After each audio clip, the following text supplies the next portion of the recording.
Hello guys, welcome to my YouTube channel guys. So ngayon isang magandang hapon sa inyong lahat, no?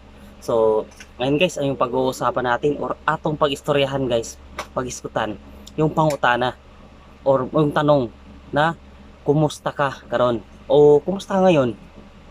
So darating ng panahon na magkita-kita kayo ng classmate mo, mag-anak mo, kapatid mo, relatives, friends, no?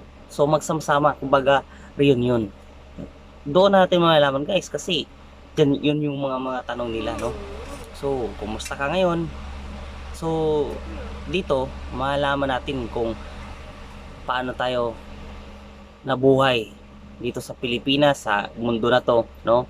So maraming sumasagot na ito okay lang, buhay pa naman, kumakain pa naman, no? Nakakain sa isang araw 3 beses. Pero guys, no, pag ganyang mga tanong guys, so tama naman yan. Pero hindi lang yan dapat.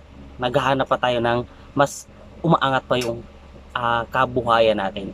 'Di ba? No? So, kumbaga, kung kailangang lumabas sa comfort zone mo, lumabas ka. Huwag ka magstay kung saan ka ngayon. Halimbawa, di pa sapat yung kinikita mo. Katulad ko, di pa sapat yung kinikita ko ngayon, no?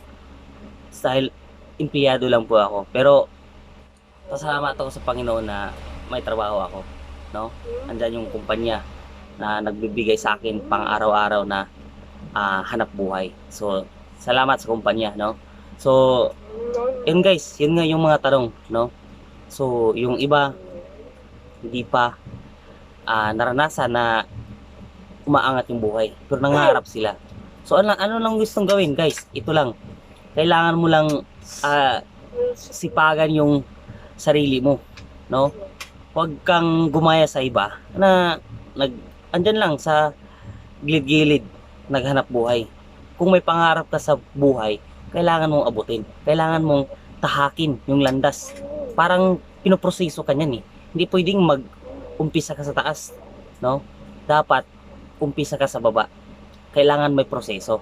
Hindi pwede na next month yayaman ka agad. Hindi pwedeng next month aangat yung buhay mo. May proseso 'yan. So guys, ang masasabi ko lang, kung saan ka ngayon, huwag kang magstay diyan kung gusto mo umangat sa buhay. Lumabas ka sa comfort zone mo. Halimbawa guys, no, kung ang pamilya mo naghirap or kulang yung kinikita guys, kailangan mong maghanap ng ibang paraan. Kailangan mong dumiskarte, no? So, kailangan mong mag-grab ng ibang opportunity na kailangan mong ibigay yung best mo. Kasi, dyan guys, pwede kang makalabas sa comfort zone mo.